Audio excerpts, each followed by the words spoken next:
que vous allez bien. Donc moi ça va. Aujourd'hui on se retrouve pour une nouvelle vidéo. Donc comme vous avez pu le voir sur le titre, aujourd'hui je viens aborder ce thème, comment quitter la maison de chez ses parents, les choses à savoir avant de quitter la maison de chez ses parents. Donc là dans cette vidéo je vais faire une globalité, je vais essayer d'être la plus claire possible, mais en même temps détaillée, mais pas trop non plus, parce que j'ai pas envie que cette vidéo soit trop longue. Mais en tout cas c'est vraiment un thème où justement j'ai voulu justement aborder ça sur ma chaîne, parce qu'étant donné que quand j'ai sorti la partie 1 concernant le logement et tout, il y a eu beaucoup de demandes, il y a eu beaucoup de personnes qui se sont tournées vers moi, qui sont à l'heure actuelle, après j'espère que bon par la grâce de Dieu ça va pour eux, mais qui sont chez leurs parents, ça se passe super mal et donc du coup ils décident de partir ou ils veulent peut-être partir. Donc voilà, je me suis dit autant que je fasse une vidéo et tout où j'explique, on va dire, les démarches, les choses à faire et les choses à ne pas faire surtout.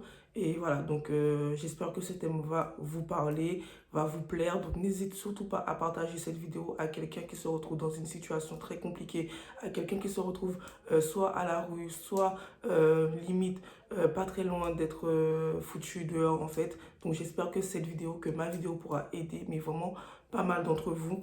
Donc restez jusqu'au bout durant toute cette vidéo. Donc on va commencer tout de suite.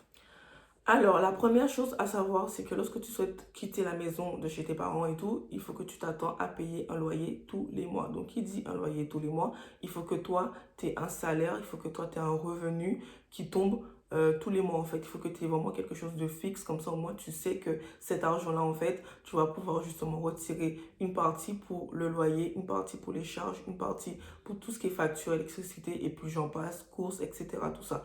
Donc, lorsque tu souhaites quitter chez tes parents, il faut que tu t'attends à payer un loyer. Ça, c'est automatiquement comme ça. Que tu sois dans un appartement HLM, dans une résidence sociale, dans un foyer, peu importe ta situation, il faut que toi, tu puisses t'attendre à payer un loyer. Mais là, on part du principe que, bon, quand vous allez quitter la maison de chez vos parents, vous avez trouvé un studio, un HLM, quelque chose qui est sûr. On part du principe qu'il n'y a pas histoire, oui, je vais chez une pote, etc. Tout ça. Non, on va vraiment dans quelque chose qui est très simple et concret. Vous avez trouvé un appartement. Donc oui, attends-toi à payer un loyer, attends-toi que justement ton salaire puisse passer dans tout ce qui est loyer, dans tout ce qui est charge, etc. Parce que oui, on va pas se mentir, lorsque nous sommes chez nos parents, etc., on a un certain confort, on se soucie pas, oui, est-ce que le loyer est payé, est-ce que le loyer il est à jour, etc. Parce qu'on se dit qu'à côté, nos parents, ils gèrent en fait. Tandis que lorsque là, tu prends ton appartement, c'est à toi et uniquement toi qui pourras gérer ton loyer. C'est pas tes parents, tu vas pas courir en fait vers eux à la première difficulté. Non, en fait, c'est à toi de te gérer. En fait, c'est à toi justement de te dire que oui, non, il faut que je sois indépendante, il faut que je sois mature. Si j'ai pris cette décision, c'est pas pour revenir en arrière. Donc, peu importe ce qui va se présenter à toi, essaye de tenir jusqu'au bout. Après, je ne dis pas qu'il ne faut pas les solliciter, c'est pas ça du tout. Mais quand tu prends la décision de quitter, c'est pas pour revenir.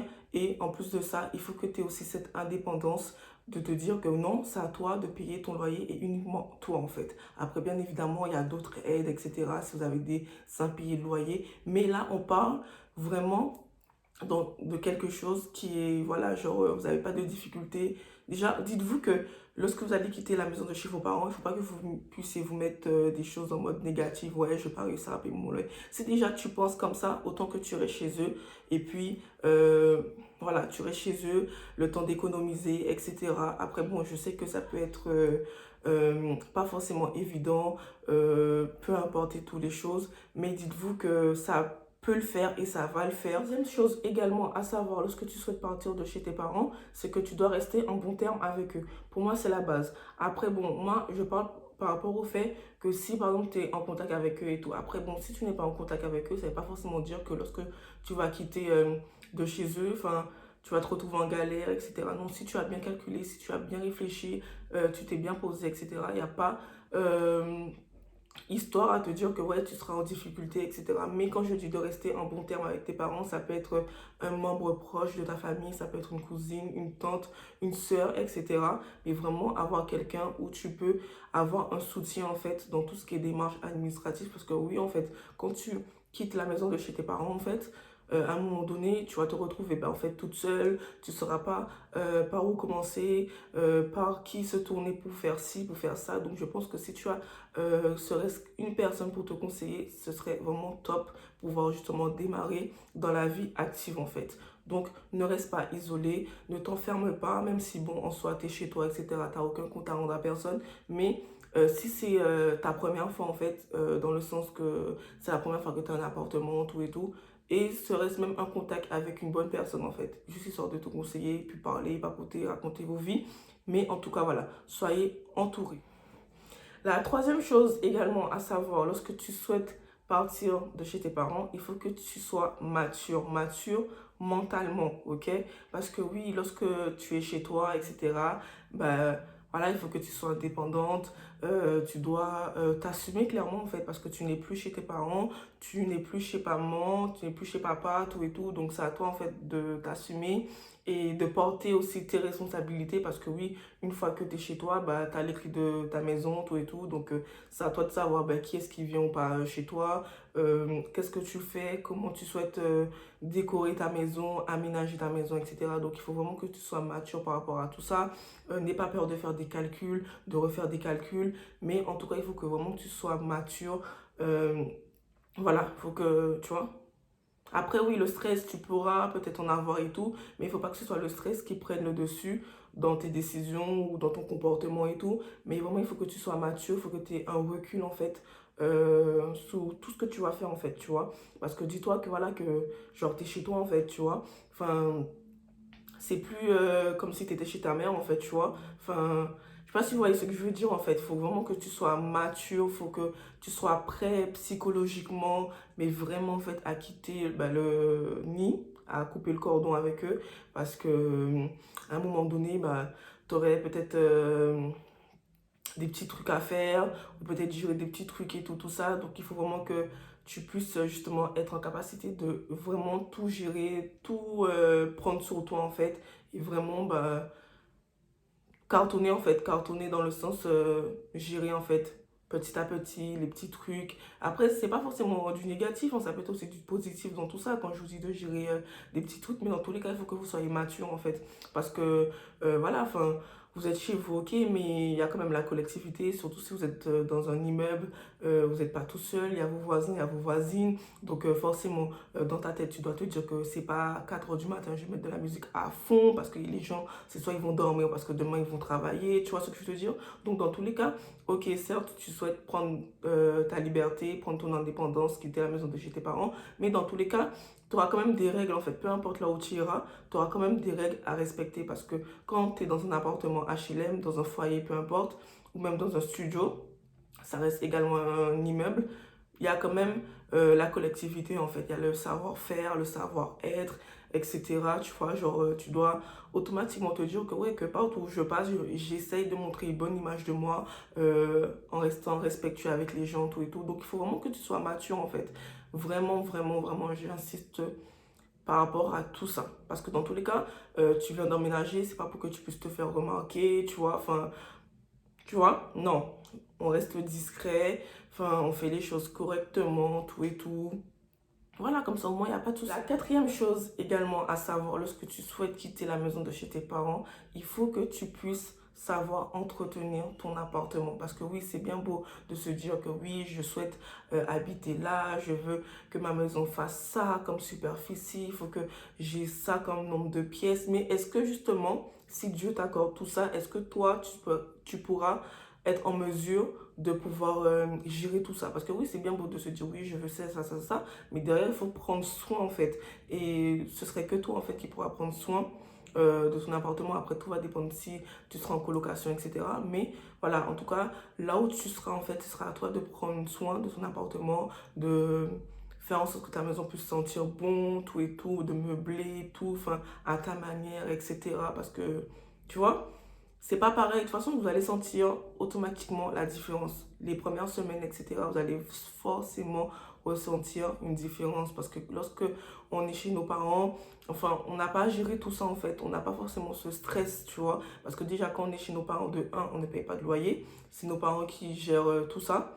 ok? Et après, bon, tout va dépendre de la situation, tout va dépendre de vos relations, etc. Mais je sais que dans certains foyers, c'est les parents qui payent le loyer, les enfants, ils font rien, quoi. Enfin, on est là et tout. Après, tu en as d'autres, justement, qui vont réclamer que l'enfant puisse participer, tu vois. Enfin, tout va dépendre, en fait, des circonstances et des situations. Mais dans tous les cas, une fois que toi, tu as ton appartement, il faut que tu puisses être en mesure de bien l'entretenir, le nettoyer, ok? Faire en sorte que l'appartement puisse sentir bon. Jeter les poubelles s'il le faut, ok? En plus, surtout si tu habites toute seule ou tout seul, c'est pas ta voisine qui va jeter la poubelle, en fait, c'est pas elle qui va toquer tous les matins. Alors, il faut que j'aille jeter votre poubelle, madame? Bah non, c'est à toi, justement, d'aller jeter la poubelle, tu vois. C'est à toi de faire les courses, c'est à toi de nettoyer le mur, c'est à toi de faire ci, de faire ça, c'est à toi d'acheter les produits nécessaires pour pouvoir, justement, faire en sorte que ta maison puisse être propre, etc. Donc, il faut vraiment être en capacité de pouvoir entretenir son appartement. Parce que c'est pas une fois que tu signes le bail, etc. Et ça s'arrête à là, en fait. Non, non, non, non, non, non. C'est là où, justement, vous verrez que les choses vont commencer à évoluer. Vous allez avoir des envies d'emménagement, tout et tout. Je souhaite avoir ci, ça. Donc, il faut la base. Savoir entretenir l'appartement. C'est tout. Et puis, je vais finir sur le dernier point. Quand tu souhaites quitter la maison de chez tes parents, il faut que tu puisses t'attendre à être seul. Donc, la solitude. Déjà, si tu es quelqu'un qui aime sortir et tout ça, et que subitement, brutalement, tu ne reçois pas de visite, tu vas peut-être te sentir seul, tu ne vas pas forcément comprendre et tout, mais ça, c'est tout à fait normal. Une fois que tu es chez toi, il faut que tu t'attendes à avoir moins de visites en fait, parce que ça c'est tout à fait normal, parce que lorsque nous habitons chez nos parents et tout, on a peut-être tendance à recevoir la visite d'une tante, d'une cousine, d'un oncle, etc. Tandis que quand tu es chez toi en fait, tu sais en fait qui connaît ton adresse, tu vois ce que je veux dire, tu sais qui est-ce qui va mettre tes pieds ou pas chez toi. Donc à un moment donné, le temps que tu puisses emménager et tout dans ton appartement et tout, forcément, tu vas être seul, tu vois, tu vas être un peu isolé, histoire que tu puisses faire tes repères déjà dans ton propre appartement et tout. Donc forcément, la routine va s'installer, la solitude. C'est pour ça que justement, il ne faut pas que tu puisses couper certains liens en fait avec tout le monde en fait. Il faut que tu puisses au moins garder un contact avec quelqu'un, comme ça au moins tu sais que derrière, ben, cette personne va te soutenir, va t'épauler, etc. Tout ça, tout ça. Parce qu'en fait, cette personne aura de l'expérience en fait. Et puis, ben, cette personne pourra t'aider. Dans ta solitude en fait. Parce que bon, si tu décides peut-être d'habiter à 10 000 km de chez tes parents et tout, enfin, ou de chez tes amis, plutôt, bah, forcément, tu vas te retrouver toute seule le temps que tu puisses faire tes marques dans ta nouvelle ville, tes marques dans ton appartement, le temps que tu puisses, tu vois, bien meubler ton appartement, tout et tout. Donc ça prend aussi du temps. Donc la solitude, faut pas que vous faut pas que la solitude vous fasse peur. C'est vraiment ça en fait. Faut pas que la solitude vous fasse peur. Dites-vous que voilà, c'est normal. Il faut que vous puissiez passer par là pour qu'après, ben, ils puissent avoir le beau temps. Donc, la vidéo elle est terminée. J'espère que vraiment que j'ai pu vous aider. J'ai pu vous apporter quelques conseils concernant les choses à savoir avant de quitter la maison de chez vos parents. Donc, faites les choses correctement s'il vous plaît. Ne vous retrouvez dans aucune difficulté. Et j'espère que vraiment que lorsque vous allez quitter la maison de chez vos parents, ben, vous serez bien, tout et tout.